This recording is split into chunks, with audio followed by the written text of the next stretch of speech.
আসসালামু আলাইকুম ভিউয়ার্স, আজকে আপনাদের সাথে শেয়ার করব দুর্দান্ত একটি রেসিপি। যারা খেয়েছেন তারা তো বুঝতেই পারছেন কী বানাবো, আর যারা না খেয়েছেন তারা অবশ্যই আমার ভিডিওটিতে চোখ রাখুন। আজকে আমি বানাবো শুটকির বড়া, আর শুটকির বড়া বানাতে কচু পাতার ঝুড়ি নেই। আমি এখন কচু পাতাগুলো তুলে নিয়ে ভালো করে ওয়াশ করে নেব। অবশ্যই ভালো করে ওয়াশ করতে হবে যাতে কোনো ময়লা না থাকে।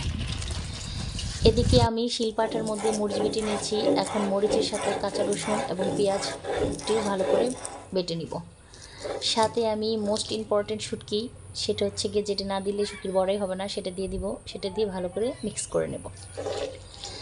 এদিকে আমি কড়াইয়ের মধ্যে হচ্ছে গিয়ে একটু তেল দিয়ে এখানে হচ্ছে আমি মশলাটা দিয়ে 1 চামচ হলুদের গুঁড়া, লবণ দিয়ে ভালো করে মিক্স করে নেব এবং এটা হালকা করে রান্না করে নেব যাতে যেই কাঁচা যে গন্ধটা না থাকে। এখন আমি কচু পাতা দিয়ে ভালো করে এটি সেট করে নেব।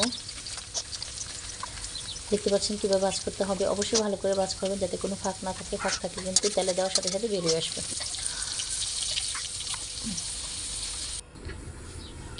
এখানে আমার মোট 5টা বড়া হয়েছে। এখন আমি বড়াগুলো তাওয়ার মধ্যে দিয়ে ভেজে নেব।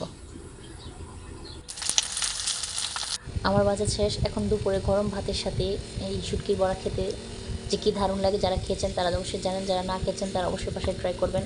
আর আমার ভিডিও যদি ভালো লাগে অবশ্যই একটি চ্যানেল সাবস্ক্রাইব করবেন এবং একটি লাইক কমেন্ট করবেন। ধন্যবাদ।